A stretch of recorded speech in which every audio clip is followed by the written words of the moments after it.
बिस्मिल्लाहिर्रहमानिर्रहीम। Dear students, hope you all fine. अच्छा, आपको याद होगा हम समरी के बारे में, समरी राइटिंग का टॉपिक हम कर रहे थे। हमने पढ़ा था कि समरी है क्या, किसी लार्ज रीडिंग का कंडेंस वर्जन, उसको समरी कहते हैं। चीज़ों को समराइज़ कर देना, या आप उर्दू में कहें तो कूजे में बंद कर देना, समंदर को कूजे में बंद कर देना उसको। या बहुत बड़ी रीडिंग को 3 से 4, 5, 6 सेंटेंसेस में अगर आप कवर कर लें तो उसको भी समराइज़ करना कहते हैं। तो हमने कल उसकी डेफिनेशन थोड़ी सी पढ़ी थी। आज हम देखते हैं how to write a summary in 9 steps.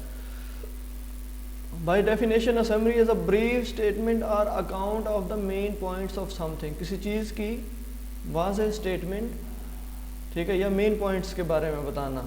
Writing a good summary indicates that you clearly understand a text. अच्छी समरी लिखने का मतलब होता है कि आपने जो टेक्स्ट है उसको वाज़ेह तौर पर समझ लिया है, and that you can effectively communicate, और आप उसको मौसर तरीके से कम्युनिकेट कर सकते हो, पहुंचा सकते हो, that understanding to your readers. अपने जो क़ारीन हैं, जो पढ़ने वाले हैं, उनको समझ आ जाए वो बात। इट्स अ टेक्निकल स्किल, ये ऐसी टेक्निकल स्किल है that demonstrates reading comprehension and writing ability. ये ऐसी एक टेक्निकल स्किल है जो आपकी पढ़ने की समझ बूझ को भी और लिखने की सलाहियत को भी वाज़ेह करती है। क्योंकि आप जब तक उसको सही तरह रीड करके पढ़ेंगे नहीं, आप उसको समराइज़ करके लिख नहीं सकते। तो दोनों आपकी एबिलिटीज़ जो हैं वो इम्प्रूव होती हैं इससे। A well written summary is not an analysis of the text, rather it's a condensed overview of the original piece. Summary, जो अच्छी समरी है ना, उसका मतलब ये नहीं होता कि टेक्स्ट का तज्जिया करना, कि वो लिखी हुई बात का तज्जिया करना नहीं होता। इसका मतलब होता है कि जो ओरिजिनल पीस है, जो सही लिखी हुई बात है, उसको कंडेंस्ड ओवरव्यू देना। A summary can be tricky to write at first because it's tempting to include specific details. Summary बात को थोड़ी सी उलझाने वाली भी हो सकती है। But by following our easy 9 steps method, you will be able to summarize text quickly and successfully for any class or subject. ये जो है 9 steps, आप अगर इनको आप अच्छे से पढ़ लें, इनको समझ लें, तो आप आसानी से एक बेहतरीन समरी लिख सकते हैं। पहला स्टेप क्या होता है जी? रीड करना। The first step to a well-written summary is to read the original piece of work. इसका पहला जो होता है, उसको ओरिजिनल पीस को अच्छी तरह पढ़ना। Focus on reading the original text without taking any notes. जो कोई नोट्स लिए बगैर ओरिजिनल जो टेक्स्ट है उस पर फोकस करके तवज्जो के साथ उसको पढ़ना। The goal is to become familiar with the main idea.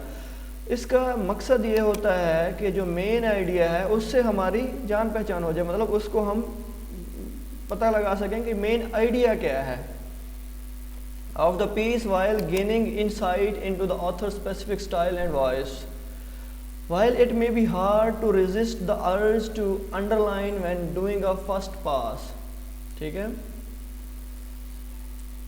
Reading the whole piece before dissecting it will ensure you are grasping the main idea of the text without expanding on specific details. तो ये वो बता रहा है कि जब इसको आपकी ग्रिप हो गई है, जो मेन आइडिया है टेक्स्ट का, उसको बढ़ाए बगैर, स्पेसिफिक डिटेल्स को एक्सपेंड किए बगैर, overall this will add in avoiding an excessive summary. तो ये आपको जो है वो मदद करेगा, हेल्प करेगा बहुत बड़ी समरी लिखने से बचाने के लिए, ठीक है? दूसरा होता है कि gather the main idea. Main idea जो है वो उसको लेना उसमें से। Once you have finished reading the original piece, एक बार आपने ओरिजिनल जो है उसका टेक्स्ट पढ़ लिया है, take time to reflect on what you have read. अपना उस पर टाइम लेके आपने क्या पढ़ा है उसको समझने में। Think about the important points of the text and how the author constructed a sequence of events. सोचें कि किस तरह इम्पॉर्टेंट पॉइंट्स क्या थे उस टेक्स्ट के, और किस तरह जो मुसन्निफ है उसने इवेंट्स की तरतीब को उसमें लिखा है। Determine the 5 W's, who, what, where, when, why of the story to help eliminate the essential elements of the text.